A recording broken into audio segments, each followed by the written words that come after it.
antes xa nos adiantou o noso querido Héctor que hoxe na nosa páxina de saúde pois toca falar de invertebrados os que hai que ter moito ollo. Que tal, Héctor, de novo? Imos a falar das picaduras das carrachas que xa están dicindo que temos que ter cuidado porque estánse convertindo en xeral en España nun problema de saúde serio, non? Dende logo que sí, ademais a súa época forte vai de abril a setembro, máis ou menos, así que estamos en maio, xa están empezando aí a facer das súas. E ademais é que xa non só é o problema da picadura, que molesta e demais, senón todas as enfermidades que poden transmitir estas garrapatas, estas carrachas tan incómodas e tan habituais, que están mesmo incluso en parques urbanos. Eso non é dicir vou ao monte e collín ali unha garrapata, non, non. Nun parque dunha cidade tamén podemos ser picados. Pero por que están convertíndose en un problema de saúde? É dicir, por que hai cada vez máis carrachas? Pois parte de que teñamos cada vez máis carrachas vai precisamente polo xabarín. Moitas veces falamos do xabarín, que cada vez está máis en entornos urbanos, baixas cidades, vémolos incluso nun aparcamento dun centro comercial. Bueno, pois máis alá dese momento e dese estrago que pode causar, tamén leva con el as carrachas e vainas deixando por eses parques e por eses entornos urbanos, non? E logo tamén o aumento de temperatura, cada vez temos uns invernos que son máis cálidos, cada vez as temperaturas no inverno non son tan baixas como antes, as primaveiras e os outonos alárganse máis, e iso fai que teñamos cada vez máis cantidade de carrachas e máis probabilidades de que unha picadura delas sexa máis fastidiada. Héctor, cales son os síntomas cando nos pica un destes insectos? Porque aquí o problema é que igual non nos decatamos do momento e dá síntomas a posteriore, non? Ese é o problema principal, que a maior parte das veces cando nos pican non nos imos dar conta. Por qué? Porque cando nos pica a carracha, na súa saliva leva un anestésico. Entón, xusto no momento no que se che crava, inxecta ese anestésico e ti nin te das conta. Entón, é moi raro que unha persoa que lle pica unha carracha xusto nese momento se dea conta por eso, porque está anestesiada a zona. O habitual é que logo, cando chega a casa, por exemplo, se está duchando ou está desvestindo, ou pasa a man pola perna, polo brazo ou polo pescozo, note aí unha boliña, un bultiño que antes non tiña, vai mirar que o que é unha carracha que está aí cravada.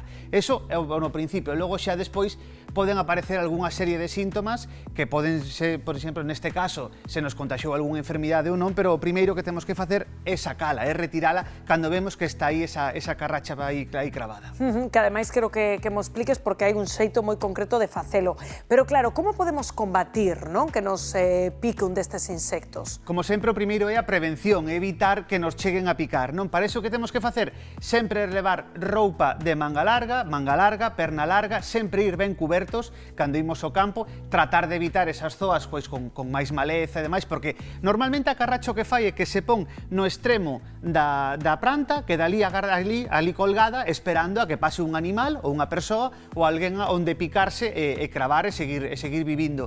Entón, por eso, se levamos, por exemplo, os calcetíns por fora, porque é moi habitual que estean a un nivel baixo, non, se levamos o calcetín por fora, é máis complicado que suba pola perna arriba e acabe cravándose detrás do xeonllo, porque gustanlle moito as zonas húmidas, as zonas con pelo, zonas onde hai calor, humidade, entón queda aí porque sería a zona ideal. E logo, cando chegamos a casa, se todo isto non serviu, se o spray repelente non fixo o seu traballo, se a roupa tampouco fixo o seu traballo, temos que, cando nos duchamos, ir tocando ben a pel, todas as partes da pel, porque aparecen carrachas nas axilas, detrás das orellas, na ingle, en calqueira sitio, poden aparecer aí unha carracha que foi trepando, foi subindo e acabou cravando. Vale, entón, a pesar de facer todo isto que nos acabas de explicar, temos a mala sorte de cando facemos esa autoexploración de catarnos de que temos ese bultiño que nos picou unha carracha.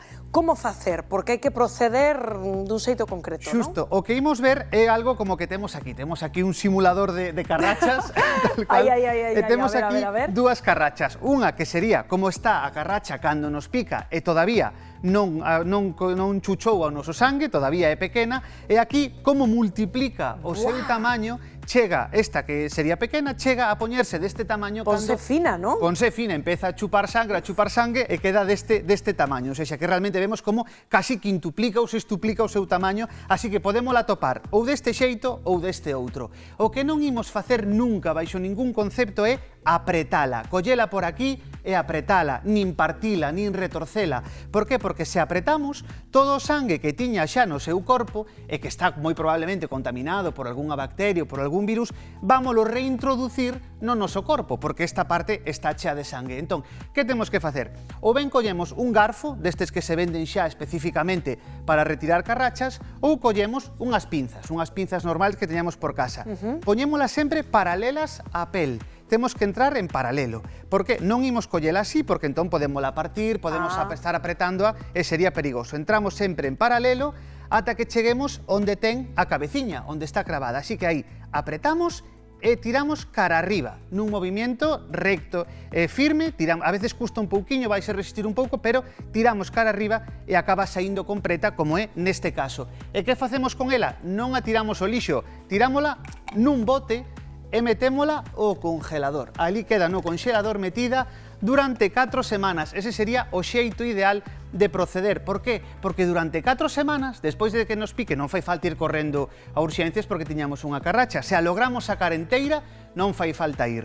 Que facemos? Gardámola. E durante as 4 semanas seguintes, imos vixilar os síntomas. Imos vixilar se aparece febre, se aparece dor de cabeza, se aparece, por exemplo, pois nun brazo ou nunha perna un formigueo, ou algún síntoma neurolóxico raro, algunha especie de movimento raro, todo, incluso taquicardia, de repente notamos palpitacións, se ocorre algo deso, entón sí que temos que ir ao centro de saúde, temos que ir a urxencias e dicir, ei, picoume unha carracha, aquí a traigo, para que? Para que a podamos analizar e vemos de que se trata, se é un lime, se é un crime a Congo, unha febre hemorráxica, porque ter a carracha vai nos adiantar moito ese diagnóstico. Por eso, gardámola 4 semanas e durante 4 semanas observámonos e se non pasaron 4 semanas e non houbo ningún síntoma raro, esa carracha non estaba contaminada. Hai que decir que a maior parte das picaduras de carrachas quedan en nada. A maior parte non transmiten ningunha enfermidade, pero hai un pequeno porcentaxe que sí poden transmitir pois un problema de saúde grave como pode ser o lime. Pois eso precisamente o que lle ocurriu a nosa convidada que temos xa do outro lado, la chamase Mónica, e forma parte pois, deste pequeno porcentaxe que está agora contando Héctor, que contraxo unha enfermidade, a chamada enfermidade de Lyme, pois despois dunha picadura de carracha, non, Mónica? Hola, sí. Que che pasou? Pois a ver, a min picoume, bueno, cando me picou non me enterei, eu sí, o que estaba comentando el, de que non me enterei da picadura, dime de conta de que tiña unha picadura, pero pola noite, o sea, non no momento da picada. Bueno, eu fixen vida normal, non lle fixen caso a picadura, a verdade que era grande, aparte de que era grande, pois era alarmante, pero bueno, pois eso, non lle fixen moito caso. Ao cabo de 6 meses empecé a ter os síntomas. Pois, bueno, pois eso, dolor articular, a min, pois un día, pois era unha ciática, outro día doíame un ombro, doíame un codo, bueno, así, dolores, tal, e fiebres. Empecé cas fiebres así altas, pero eu tuve unha, bueno, pois a mala suerte de que eu estaba a tratamento por un melanoma. Entonces, o tratamento, pois claro, dabanlle culpa a eso, pensaban, bueno, pois nada, esas fiebres, pois era do tratamento.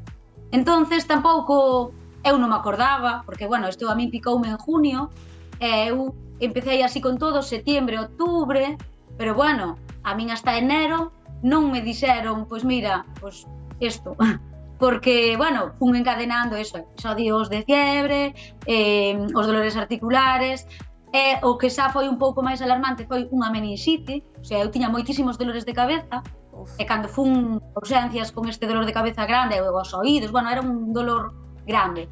Fixeron a prueba, era meningite. Entonces aí empezaron os neurólogos a ver, sabes, en plan, a ver que podía pasar. Estuve ingresada, pasou a meningite, non de todo, pero bueno, me deron a alta, e aos 2 días me dou unha parálise facial. Aí xa, a parálise, pois xa, bueno, cando ingresei xa me dixe, xa buscaron, non te vas a ir hasta que vexamos que é o que ocurre. E nada, pois eu, entonces, eso, eles tiñan sempre moitísimo interés en preguntarme se me había picado algo. E eu, claro, non, levo desde setiembre sin facer vida, que non podo ir a ningún sitio, que sempre estou mala. Pero máis atrás, entón acordeime da picadura, tiña unha foto, que ademais tiña noutro móvil, xa cambiara de móvil, tal, lles enseñei esa, tiraron por aí. O sea, tes un Lyme de libro, me decían, empezaron cos tratamentos, o sea, cos antibióticos, porque foi o que me deron a min, foi como un combo de antibióticos intravenosos, que foron 21 días que estuve ingresada co tratamento, aparte dos días que xa estuvese sin saber que era o que tiña. Fíxate, vai a vía crucis, non? O que nos contas, Mónica. Claro, que me parece curioso, non? É que tiñas como a fotografía dese instante, pero claro, entendo que como nos pasaría a calquera, non pensas que pode ter esas consecuencias, Claro, non? que moitas veces o diagnóstico retrásase porque non se relaciona esa picadura dunha carracha, que en principio di, bueno, foi unha picadura, non quedou en nada, nese momento non foi a máis, pero logo acabase relacionando, pois como decía, pois cunha parálise, con outra serie de problemas, incluso ás veces, temos ás veces incluso pacientes na UCI con taquicardias, con problemas de arritmias graves, precisamente a raíz dunha picadura de carracha, pero é complicado chegar moitas veces a ese diagnóstico, por eso é importante sempre telo en conta cando nos pica, as seguintes semanas estar pendente por se aparece algún síntoma, e bueno, se a podemos conservar xa sería o ideal, aínda que entendo que ás veces é complicado, pero bueno, neste caso a foto sí que lle serviu tamén, porque en Galicia temos como 4 especies de carrachas, e dependendo un pouco da especie que sexa, pois pode ser unha enfermidade ou outra, entón supoño que a raíz da foto identificarían a especie. Claro, e afinar o tratamento. Pois, Mónica, moitísimas grazas por entrar connosco no termómetro e visibilizar estas cousiñas que seguro que son de utilidade para moita xente. Un biquiño grande. Gracias, chao. Bueno, pois ose de picaduras foi a cousa. Moitas grazas, querido Héctor. Vémonos mañá. Vémonos mañá. Bueno, un ratiño que estás no sofá. E agardamos que ninguén lle pique xa nada, Sí, por Dios. con toda esta prevención todo verán libres de carracha.